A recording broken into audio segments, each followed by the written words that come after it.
छात्रों, आज हम आप सबके समक्ष डीएलएड 4th सेमेस्टर का टॉपिक है शिक्षण अधिगम सामग्री का प्रबंध। तो आज हम इसके बारे में आप समक्ष अध्ययन करेंगे। तो हम छात्रों आज अब ये देखते हैं कि शिक्षण अधिगम सामग्री प्रबंधन क्या है, किसको कहते हैं, या इसके अर्थ के बारे में जान लेते हैं। पहले देखिए शिक्षण का अर्थ क्या होता है। तो मैं आपको कल भी इसके बारे में बताया, लेकिन यहाँ पर जान लीजिए कि शिक्षण अधिगम सामग्री। तो शिक्षण का अर्थ जानिए कि जिनका अर्थ होता है सीखना या सिखाने से होता है। तो शिक्षा के क्षेत्र में जो शिक्षण होता है उसकी महत्वपूर्ण भूमिका होती है। तो शिक्षण के द्वारा ही छात्रों में व्यवहार परिवर्तन किया जाता है। इस विकास प्रक्रिया में जो शिक्षण होती है उसका एक महत्वपूर्ण योगदान होता है। तो मैं शिक्षण, फिर उसके बाद देखिए छात्रों जो अधिगम है, अधिगम का मतलब क्या होता है। तो जो अधिगम है इसको इंग्लिश में हम लर्निंग के नाम से छात्रों जानते हैं। तो इसका भी अर्थ होता है सीखने से है, या छात्रों के अंदर क्या व्यवहार हो रहा है, क्या उनके अंदर चेंजिंग आ रही है, तो उनका जो व्यवहार में परिवर्तन हो रहा है, तो इसी प्रक्रिया को ही हम छात्रों अधिगम कहते हैं। फिर सामग्री का मतलब अब क्या होता है छात्रों, इसके बारे में हम जानते हैं। अब देखिए जो सामग्री का मतलब ये होता है कि किस सामग्री या किस मटेरियल का आप प्रयोग कर रहे हैं अध्ययन अध्यापन में। फिर उसके बाद जो है प्रबंधन आता है। तो प्रबंधन होता क्या है, अब हम इसके बारे में बात करते हैं। देखिए प्रबंधन हम ऐसे कहते हैं विद्यालय के अंतर्गत की गई समस्त व्यवस्था या विद्यालय में एक प्रबंधक के माध्यम से जो की गई व्यवस्था होती है छात्रों, उसी को हम प्रबंधन के नाम से जानते हैं। और जैसा कि प्रबंधन को मैं बताया आपको, अगर इसी तरीके से देखें तो जो शिक्षण अधिगम, पहले हम सामग्री के बारे में छात्रों बात करते हैं। तो देखिए अगर इसको हम शॉर्टली में या इस तरीके से जो डिफाइन कर सकते हैं कि जिस सामग्री का प्रयोग करते समय अध्यापक अध्यापन कार्य को प्रभावी बनाने के लिए करता है और विद्यार्थी उसको जानने, समझने एवं सीखने के लिए जो प्रयोग करते हैं, तो उसी को ही हम जो है शिक्षण अधिगम सामग्री कहते हैं। अगर यहाँ पर देखें तो जो ये शिक्षण अधिगम जो सामग्री होती है उसको भी हम 3 भागों में छात्रों बांट सकते हैं। जो ये शिक्षण अधिगम सामग्री है उसको हम 3 भागों में बांट सकते हैं। पहला एक श्रव्य सामग्री आता है, फिर श्रव्य सामग्री के बाद फिर जो नंबर जो दूसरा आता है वो दृश्य जो है सामग्री होता है। फिर इसी में एक छात्रों मिला हुआ सामग्री है जिनको हम कहते हैं श्रव्य एवं जो है दृश्य, श्रव्य एवं दृश्य जो है सामग्री के नाम से इसको हम जानते हैं। तो छात्रों अब फिर यहाँ पर हम चर्चा करते हैं श्रव्य सामग्री क्या है। तो श्रव्य सामग्री ऐसी सामग्रियों को कहा जाता है कि जिनके माध्यम से केवल सुनने का कार्य हो, या जिस सामग्री के माध्यम से अध्यापक केवल सुनाने का कार्य छात्रों के समक्ष करें, तो उस सामग्री को हम श्रव्य सामग्री के नाम से इसको हम जानते हैं। फिर शब्द के बाद छात्रों फिर दूसरा आता है दृश्य सामग्री।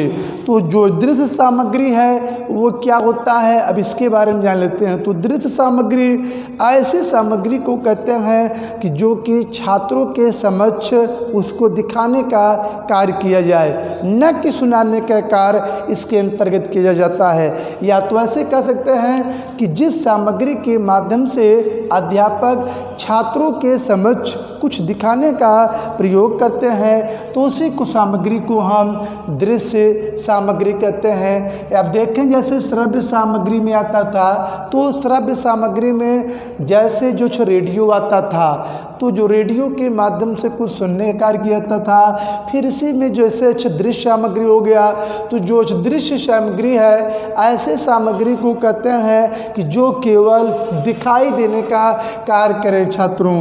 तो अगर इसमें देखें तो इसमें हमारा टेलीविज़न आता है।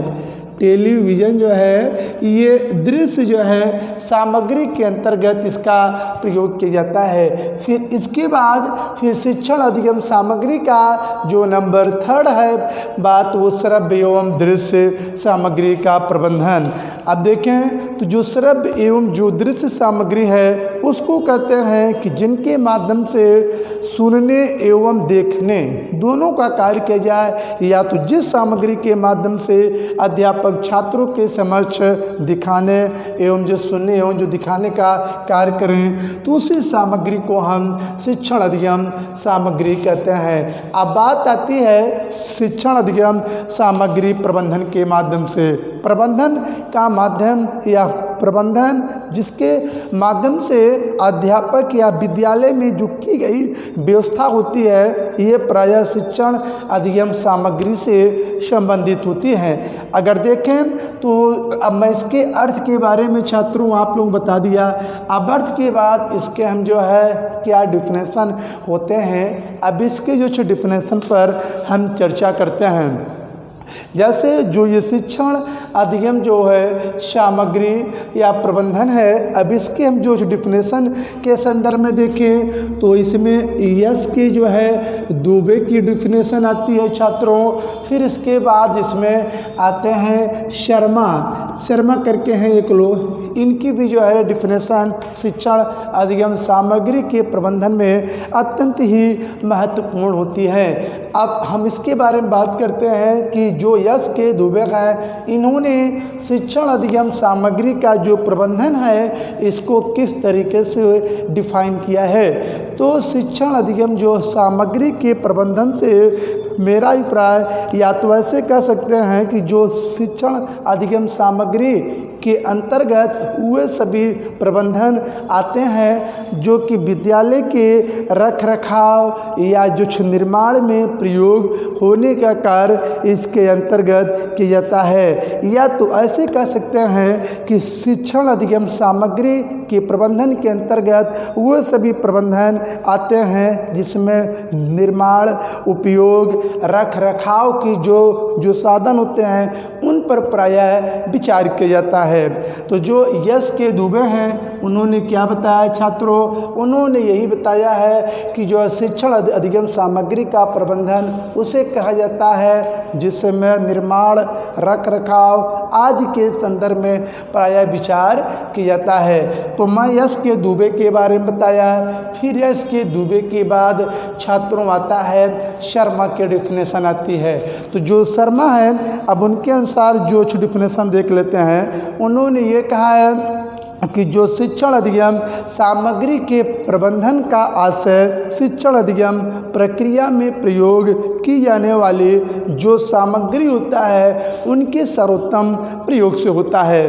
तो कहने का मतलब कि आप किस सामग्री का जो है शिक्षण सामग्री आप पढ़ाते हुए अध्यापन कार्य में किस सामग्री का प्रयोग कर रहे हैं, उसको किस ढंग से या अच्छे ढंग से कैसे प्रयोग कर रहे हैं, उसी को जो है शिक्षण अधिगम सामग्री के प्रबंधन के नाम से उसको जानते हैं। या उसको इस तरीके से जो है शर्मा ने भी कहा है, उसको कहा जा सकता है कि जो शिक्षण अधिगम सामग्री का प्रबंधन का आशय जो शिक्षण अधिगम की प्रक्रिया में प्रयोग की जाने वाली जो सामग्रियों के क्या सर्वोत्तम प्रयोग है उसके सर्वोत्तम प्रयोग से है। तो इसी तरीके से जो है इन्होंने जो है शिक्षण अधिगम जो सामग्री है उसके बारे में बताया है कि यही जो है शिक्षण अधिगम सामग्री के प्रबंध की डिफिनेशन है। तो मैं आपको जो एस के दुबे और जो शर्मा है इनकी जो डिफिनेशन के बारे में छात्रों आपके समक्ष बताया कि शिक्षण अधिगम जो सामग्री प्रबंधन है इसकी क्या परिभाषा होती है, तो इसके बारे में बताया। अब चर्चा करते हैं हम इनके क्या होते हैं उद्देश्य। तो जो शिक्षण अधिगम सामग्री का प्रबंधन है इसके बहुत सारे उद्देश्य भी होते हैं छात्रों। अब हम इसके बारे में बात कर लेते हैं। देखिए जो इनका पहला है उद्देश्य गुणवत्ता में वृद्धि करना। जो शिक्षण अधिगम सामग्री के प्रबंधन का पहला उद्देश्य है कि गुणवत्ता में वृद्धि करने से है। किस ढंग से आप जो है प्रबंधन किए हैं, किस ढंग से प्रबंध किए हैं शिक्षण अधिगम सामग्री का। अगर आप शिक्षण अधिगम जो सामग्री का फॉर्मेशन किए हैं, अगर अच्छे ढंग से उसका आप फॉर्मेशन किए हैं, तो जाहिर सी बात है कि जो इसमें गुणवत्ता में आपकी जो अध्यापन कार्य है उसमें आपकी जो गुणवत्ता में वृद्धि होने का कार्य जो दिन प्रतिदिन चलता रहेगा। तो कहने का मतलब जो शिक्षण अधिगम सामग्री का जो पहला उद्देश्य है या सर्व प्रमुख जो उद्देश्य होता है, वो पहला उद्देश्य है गुणवत्ता में वृद्धि करना। तो गुणवत्ता में वृद्धि करना ही शिक्षण अधिगम सामग्री प्रबंधन का ये प्रमुख उद्देश्य छात्रों माना जाता है। तो अब शिक्षण अधिगम सामग्री के प्रबंधन के मैं पहले उद्देश्य के बारे में चर्चा किया जो गुणवत्ता में वृद्धि करने का कार्य करता है। और फिर नंबर जो दूसरा पॉइंट आता है कि कम धन में अधिक से अधिक जो है प्रभावपूर्ण सामग्री का निर्माण करना। जो ये शिक्षण अधिगम सामग्री का प्रबंध करने से अध्यापक को कम समय में अधिक से अधिक जो है प्रभावपूर्ण सामग्री का वो निर्माण भी कर लेते हैं, जिससे जो शिक्षण की प्रक्रिया होती है छात्रों उनकी प्रभावशाली बन जाती है या तो प्रभावी हमेशा ही बन जाती है। तो ये जो है कम धन में अधिक से अधिक प्रभावपूर्ण सामग्री का जो निर्माण करना ही ये शिक्षण अधिगम प्रबंधन या शिक्षण जो अधिगम सामग्री का प्रबंधन है उस प्रबंधन का प्रमुख उद्देश्य है कि कम धन में अधिक से अधिक जो है प्रभावपूर्ण सामग्री का फॉर्मेशन करना। आगे आता है रुचिपूर्ण जो है शिक्षण अधिगम प्रक्रिया का विकास करना। अब आपकी जहन में बातें आती है कि रुचिपूर्ण जो शिक्षण होता क्या है। पहले छात्रों इसके बारे में हम चर्चा कर देते हैं आपके समझ कि रुचिपूर्ण जो टीचिंग है ये किसको कहते हैं। आप जो है एक पहले पढ़े थे जो टीचिंग थ्योरी में या जो शिक्षण के क्या क्या जो है थ्योरी हैं उनमें जो है रुचिपूर्ण जो है अध्यापन की क्या व्यवस्था थी। तो उन्होंने देखा जाए तो इसमें ये कहा है कि अपनी जो रुचि के कार्य के वो बालक अधिक मन लगाकर करता है। जो टीचिंग या अध्यापन कार्य को उपयोगी एवं प्रभावशाली बनाने के लिए छात्रों की विषय या पाठ्यवस्तु में रुचि का उत्पन्न होना अत्यंत ही आवश्यक होता है। बिना रुचि उत्पन्न किए हुए ही अध्यापन कार्य करना संभव नहीं होता है। इसीलिए जो है अध्यापन कार्य को प्रभावी बनाने के लिए जो है टीचिंग में रुचिपूर्ण अध्यापन का अत्यंत महत्वपूर्ण जो है योगदान होता है। तो अब मैं जो है रुचिपूर्ण जो शिक्षण के बारे में बताया, तो इसी के तहत जैसे देखें तो रुचिपूर्ण जिसको कहते हैं प्लीजेंट या इसी को जो है आनंददायी जो है अध्यापन के नाम से भी छात्रों इसको हम जानते हैं। तो आनंददायी के बारे में देखें तो जैसा कि जो रुचिपूर्ण जो शिक्षण है, अब ये क्या है, रुचि क्या होता है, तो इसके बारे में जान लेते हैं। जैसा कि जो है रुचि छात्रों या एक छिपा हुआ अवधान है। मैकडूगल ने कहा है छात्रों कि जो रुचि होता है, जो इंटरेस्ट होता है, जो जॉयफुल होता है, एक छिपा हुआ अवधान होता है और जो अवधान होता है वह रुचि का एक क्रियात्मक रूप होता है। और इसी तरीके से मैकडूगल की बात में बताया। अब एक डिफिनेशन आती है बिंघम की आती है छात्रों। तो जो बिंघम ने ये बताया है कि रुचि एक प्रवृत्ति होती है। क्या होती है? रुचि एक प्रवृत्ति होती है जो मनुष्य को अपने अनुभवों में लीन करने का कार्य करती है। तो मैं आपको जो है रुचि के बारे में बताया कि जो अच्छी डिफिनेशन कुछ दिया है। अब देखें अब रुचिपूर्ण जो शिक्षण का प्रमुख उद्देश्य क्या होता है। जो रुचिपूर्ण जो अध्यापन का अगर हम उद्देश्य के बारे में छात्रों बात करें तो जो कक्षा का इन्वायरमेंट है या जो कक्षा का वातावरण है इससे जो है रुचिपूर्ण बन जाता है, या जो है कक्षा का या विद्यालय में सौंदर्यीकरण का इसमें विकास हो जाता है। तो रुचिपूर्ण शिक्षण के विषय में मैंने बताया।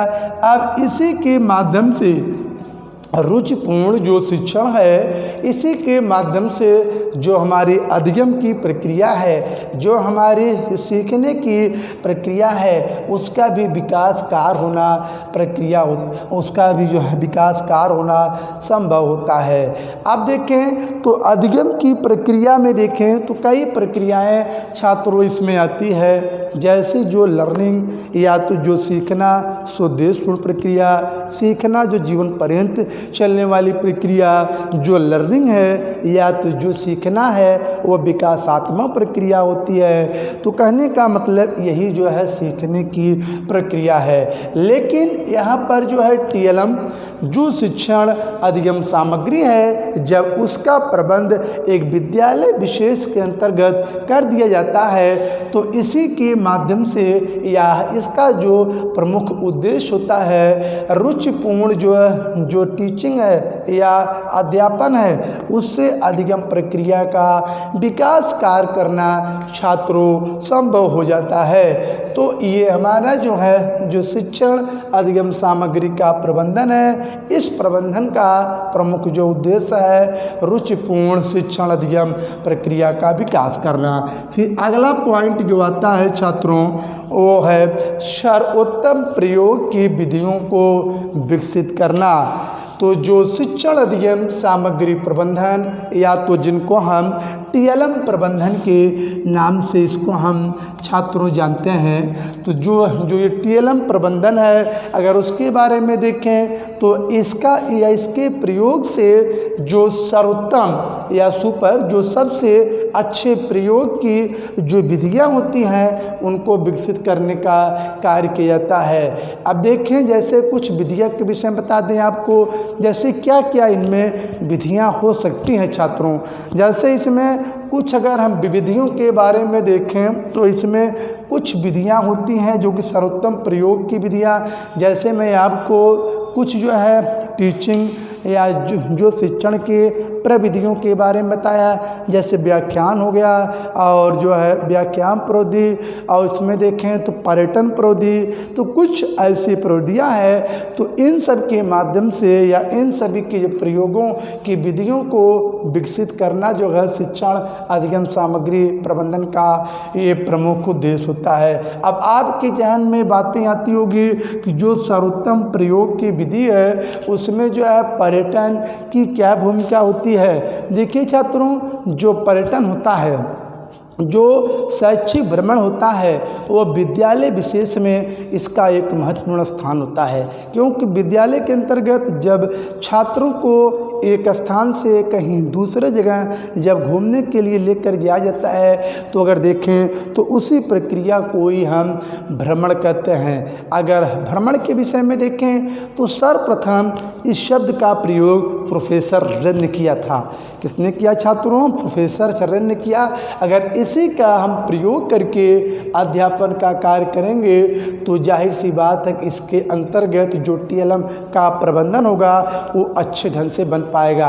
आप कहाँ घूमने गए, किस जगह गए, कौन सी स्थल को देखे, वहाँ पर जो है फ़ोटो ले लिए, उसका फ़ोटो ले आकर जो है विद्यालय के अंतर्गत उसमें या आप लगा दिए या चिपका दिए, तो जो कक्षा कक्ष है या तो जो एक प्रबंधन किया जा रहा है विद्यालय में। तो कहने का मतलब इसके माध्यम से छात्रों जो हमारी ये शिक्षण अध्ययन की प्रक्रिया होती है ये प्रभावशाली बनता है। अगर यही देखें तो इसके अंतर्गत इन सब सारी सामग्रियों का हम प्रयोग कर सकते हैं छात्रों। अब देखें तो सर्वोत्तम जो प्रयोग की जो विधियों को विकसित करना है टीएलएम प्रबंधन का ये प्रमुख उद्देश्य है। तो इसी के बाद फिर आगे हमारा जो अगला पॉइंट आता है छात्रों, अध्ययन को अस्थायित्व प्रदान करना, स्टेबिलिटी।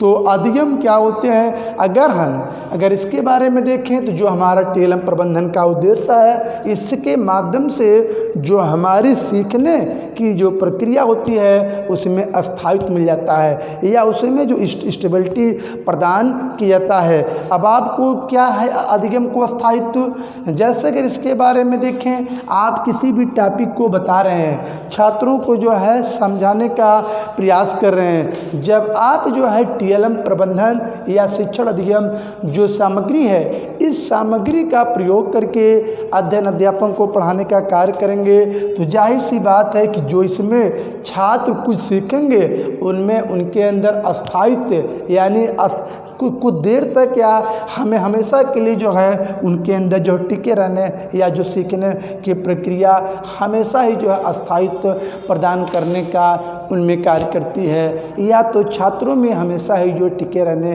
का कार्य करती। जो अध्यापक अगर टीएलएम के माध्यम से किसी भी टॉपिक को बताया, तो अगर उस टॉपिक से छात्रों को बता दिया तो जाहिर सी बात है कि छात्रों को अधिगम स्थायित्व ये प्रदान करने का कार्य करता है। तो यही टॉपिक हमारा है कि जो शिक्षा अधिगम जो सामग्री का प्रबंधन है, इस प्रबंधन के माध्यम से छात्रों को जो है अधिगम को स्थायित्व भी प्रदान किया जाता है।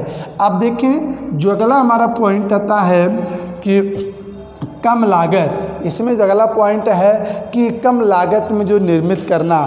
जैसे कुछ शिक्षण अधिगम सामग्रियां होती हैं, तो जैसे कुछ कम खर्च करने पर ही जो व्यक्ति को प्राप्त हो जाती है, या तो जो है कम लागत लगाने में वह अच्छे ढंग से फॉर्मेशन हो जाता है अच्छी सामग्री का।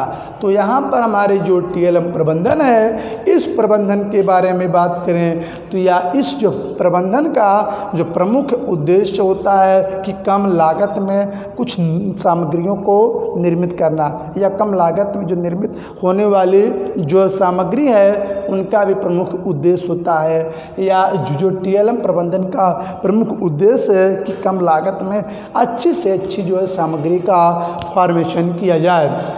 तो अब मैं आपको जो है कम लागत में, जैसे कुछ कम लागत विषय में बात करें, जैसे कुछ कबाड़ की छात्र वस्तुएँ होती हैं, जैसे बटन होता है, बटन में देखेंगे जैसे कबाड़ की वस्तुएँ हैं, इसमें जो है अध्यापक को कम लागत में ये जो सामग्रियों को ये अध्यापक प्राप्त कर लेता है। जैसे स्विच हो गया, स्विच देखते हैं जो बटन होती है बोर्ड की, उसको क्या होता है कि जब ज़रूरत पड़ने पर इसको जो कबाड़ी या जो मार्केट से अब गांव की तरफ जो घूमने वाले जाते हैं, तो ये जो है ये सामग्री उनको जो कम लागत में या तो क्या कह सकते बिना जो लागत में भी ये उनको प्राप्त हो जाती है।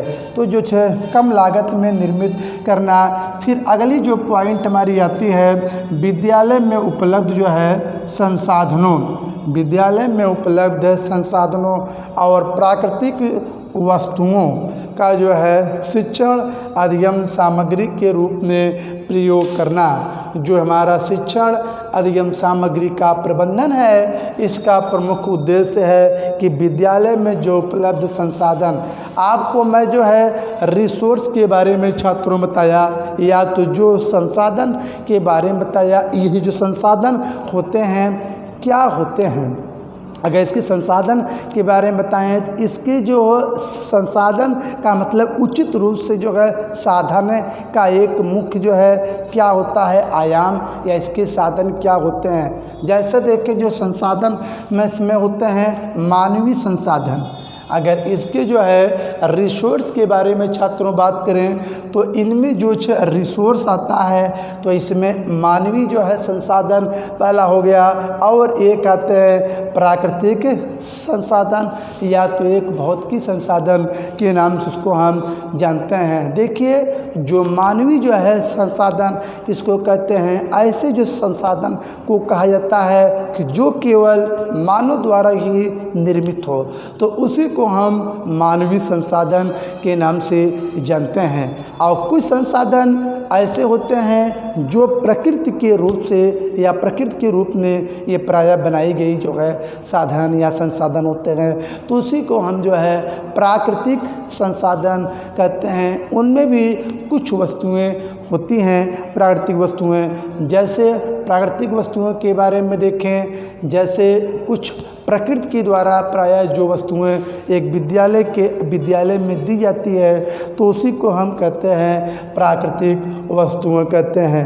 जैसे प्राकृतिक वस्तुओं में जो प्रकृति के द्वारा जो दी गई कुछ वस्तुएं होती हैं, जैसे क्रेड या खेलने का मैदान हो गया आदि, सभी कुछ ऐसी वस्तुएं होती हैं या ऐसे कुछ चीज़ें इसमें शामिल होती है विद्यालय में। प्लस जो संसाधन या जो है रिसोर्स होते हैं, इसी के माध्यम से जो हमारी ये शिक्षण जो अधिगम होती है, जो TLM होती है, इन्हीं के रूप में हम इनको अच्छे ढंग से छात्रों प्रयोग भी कर सकते हैं। जो TLM या जो शिक्षण अधिगम जो सामग्री के रूप में इसको हम अच्छे ढंग से प्रयोग कर सकते हैं। जैसे जो विद्यालय में कुछ उपलब्ध जो संसाधन है, मानवीय संसाधन मैंने बताया, भौतिक संसाधन, तो इसी तरीके से यहाँ पर देखें हम तो जो शिक्षण अधिगम सामग्री का प्रबंधन है, इस प्रबंधन का प्रमुख उद्देश्य होता है कि विद्यालय में उपलब्ध संसाधनों और प्राकृतिक वस्तुओं को जो है जो शिक्षण अधिगम सामग्री के रूप में प्रयोग करना, यही प्रयोग करना ही TLM मैनेजमेंट है या TLM प्रबंधन का ये प्रमुख उद्देश्य के रूप में छात्रों जाना जाता है। अब देखें जो TLM प्रबंधन के आगे जो आता है शिक्षण अधिगम सामग्री के रूप में प्रयोग करना, तो जो ये शिक्षण अधिगम जो हमारा TLM जो प्रबंधन है, इस प्रबंधन का प्रमुख उद्देश्य है कि इसको जो है अध्यापक शिक्षण अधिगम जो सामग्री के रूप में भी इसको प्रयोग कर सकता है। फिर आगे जो आता है छात्रों कि शिक्षण अधिगम सामग्री को प्रभावी बनाना। अब देखें तो जो हमारी ये जो TLM की व्यवस्था है या तो TLM मैनेजमेंट है छात्रों, तो इसके बारे में देखें तो जो इनका प्रमुख उद्देश्य ये है कि इसके माध्यम से जो शिक्षण अधिगम की जो सामग्री की जो प्रोसेस होता है, जो प्रक्रिया होता है, इसको प्रभावशाली बनाने में सदैव ही सहायता मिलती है। तो ये था जो है मैं आपको जो है शिक्षण अधिगम सामग्री के जो प्रबंधन है, इसके मैं उद्देश्य के बारे में छात्रों आपको बताया।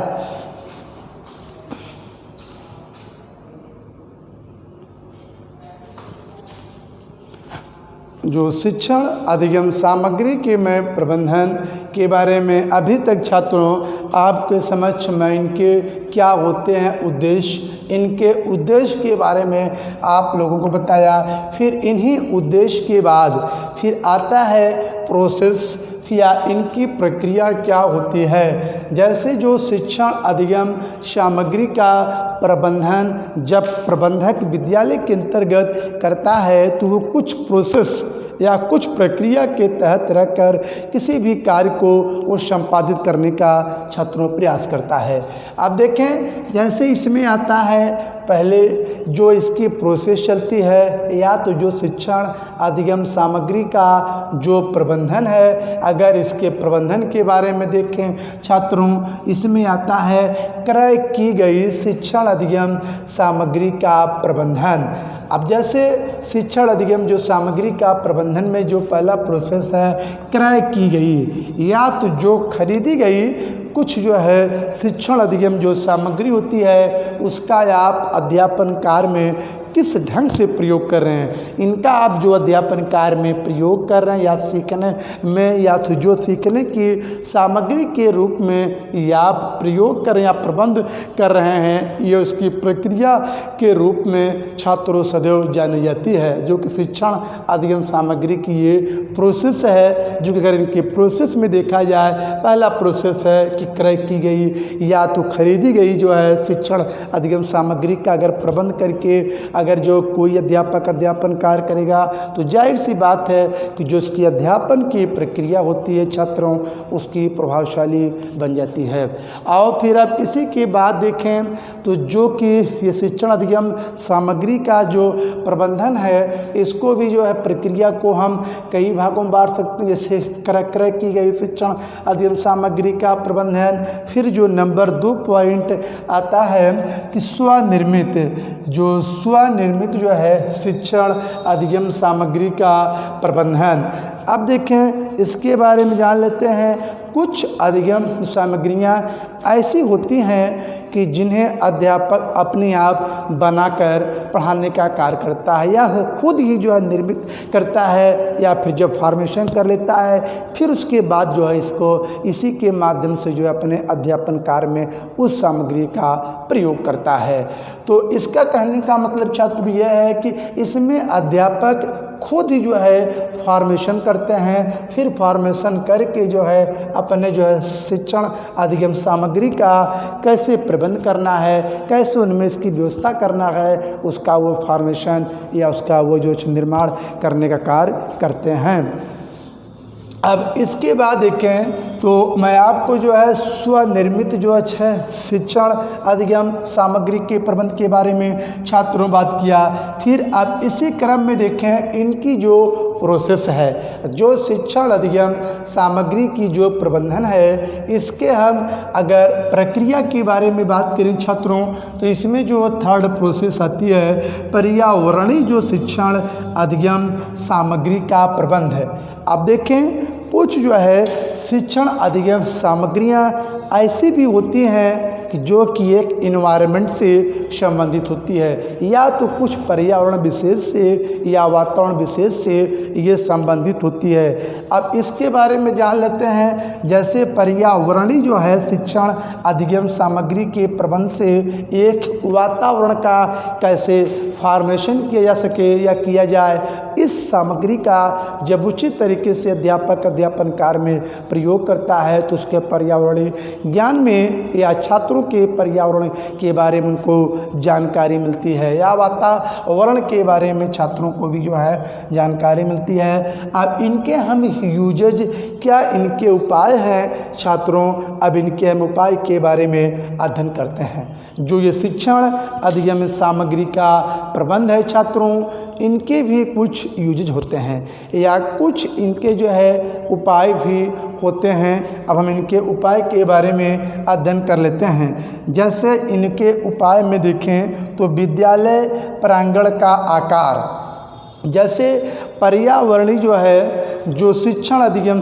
जो सामग्री के अगर हम प्रबंधन के बारे में जाने तो इसके कुछ यूजेज हैं या कुछ इसके उपाय भी हैं कि जिनके माध्यम से जो पर्यावरणीय शिक्षण प्रबंध में वृद्धि करने का भी कार्य छात्रों किया जाता है। जैसे विद्यालय का जो प्रांगण है उसमें उसका आकार कैसा है, उसका शेप या साइज कैसा है, उसका जो प्रांगण का आकार कैसा है, इसी से जो है पर्यावरणीय जो शिक्षण सामग्री के प्रबंध के माध्यम से इसका या इसके माध्यम से जो है पर्यावरणीय जो शिक्षण अधिगम सामग्री का प्रबंध किया जा सकता है विद्यालय प्रांगण के आकार के माध्यम से। फिर इसी क्रम में देखें तो जो नंबर 2 पॉइंट आता है विद्यालय में छात्रों को पर्यावरण के बारे में बताना। तो देखें छात्रों कि जो विद्यालय विशेष के अंतर्गत देखें पर्यावरण होता क्या है।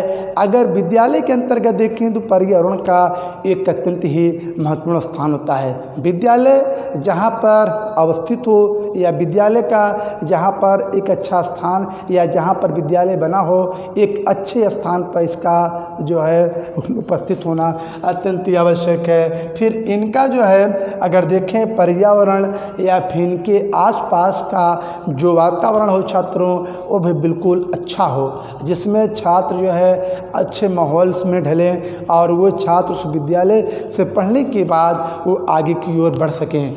तो कहने का मतलब जो है विद्यालय में छात्रों को पर्यावरण के बारे में जो है बताने का कार्य किया जाता है। तो अगर इसके बारे में देखें तो ये भी जो है विद्यालय या तो जो पर्यावरणीय है। अगर देखें छात्रों तो पर्यावरण होता क्या है इसके बारे में जान लेते हैं। देखिए, जो पर्यावरण है इसी को हम इन्वायरमेंट के नाम से छात्रों जानते हैं। पर्यावरण मतलब होता है परिधन आवरण, यानी हमारे आसपास की जो क्षेत्र हैं उसी को हम पर्यावरण कहते हैं। उसी को जो है इन्वायरमेंट या वातावरण के नाम से जानते हैं। अगर देखें तो जो रास ने एक अत्यंत महत्वपूर्ण जो डिफिनेशन पर्यावरण के बारे में बताया है, तो उन्होंने बताया कि वातावरण में वे सभी बाह्य कारक आते हैं जो कि व्यक्ति या ह्यूमन को वे सदैव या हमेशा के लिए छात्रों प्रभावित करते रहते हैं। तो ये पर्यावरण के बारे में जो है बताएं रास ने। तो इसी तरीके से अगर हम देखें तो जो नंबर 3 पॉइंट हमारा आता है जो है विद्यालय के जो है पर्यावरण शिक्षण के संबंध में विद्यालय में छात्रों को पर्यावरण के बारे में जागरूक करना। क्या पर्यावरण है, क्या इन्वायरमेंट है उसके बारे में, या क्या वातावरण है उसके बारे में छात्रों को परिचित कराना। अब देखें जो अगला हमारा पॉइंट आता है छात्रों, विद्यालय में विभिन्न प्रकार के फलदार वृक्ष लगाना। जैसे विद्यालय के अंतर्गत हमको अगर पर्यावरण, अगर जो वातावरण है उनको अच्छे ढंग से मेंटेन करना है या उनको बनाए रखना है, तो उसमें जो ये मैदान है या तो जो विद्यालय प्रांगण या विद्यालय के अंतर्गत जो जगह है उसमें आप अगर फलदार वृक्ष अगर लगाएंगे या किसी प्रकार का अगर वृक्ष लगाएंगे तो इससे जो विद्यालय प्रांगण है इसमें इन्वायरमेंट सदैव ही उसमें अच्छा बना रहेगा। तो यही देखें तो जो विद्यालय में जो है विभिन्न प्रकार की जो फलदार वृक्ष जो है लगाना ही यह जो है इसकी या जो TLM सामग्री की जो प्रबंधन है इसकी प्रक्रिया का छात्रों एक महत्वपूर्ण भाग के रूप में जाना जाता है। अगर हम देखें तो जो ये पर्यावरणीय शिक्षण अधिगम सामग्री का प्रबंध है ये किससे संबंधित है छात्रों? ये पर्यावरण विषय से संबंधित है, जो कि ये पर्यावरण के बारे में ये ज्ञान दिलाने का कार्य करता है। और विद्यालय का जो वातावरण है वह एक अच्छे ढंग से या विद्यालय में पर्यावरण या वातावरण के अच्छे वातावरण का होना अत्यंत ही आवश्यक है। जैसे वहाँ पर जो है जो विद्यालय का वातावरण या जो कमरे बने हो या तो जो रोशनदान है वह प्रायः खिड़कियाँ जो है वो हमेशा जो पढ़ाते वक्त हमेशा खुली हो और ऊपर जो रोशनदान की भी जो व्यवस्था विद्यालय के अंतर्गत कर देनी चाहिए, जिससे कि प्रकाश कक्ष में आसानी से प्रवेश कर सके और छात्रों में पढ़ने जो लिखने में किसी भी प्रकार की समस्या वहाँ पर उत्पन्न ना हो। तो ये था जो है मैं आपको जो है शिक्षण अधिगम जो सामग्री के प्रबंधन है उसके प्रबंधन के बारे में छात्रों आपके समक्ष डिस्कस किया। तो मैं आपको जो है क्या इसके अर्थ होते हैं, इसके अर्थ के बाद फिर इसकी क्या होती है जो डिफिनेशन, फिर इसके में क्या डिफिनेशन होती हैं, फिर एस के दुबे और फिर उसके बाद जो शर्मा के डिफिनेशन आपके समझ बताया, फिर इनके क्या होते हैं उद्देश्य, गुणवत्ता वृद्धि, कम धन में अधिक से अधिक जो है प्रभाव से पूर्ण सामग्री का निर्माण करना। तो जो भी पॉइंट है मैं आपको इसके बारे में बताने का प्रयास किया। तो ये था छात्रों हमारा आज का जो लेक्चर। फिर हम छात्रों मिलेंगे किसी एक नए टॉपिक के साथ। जय हिंद।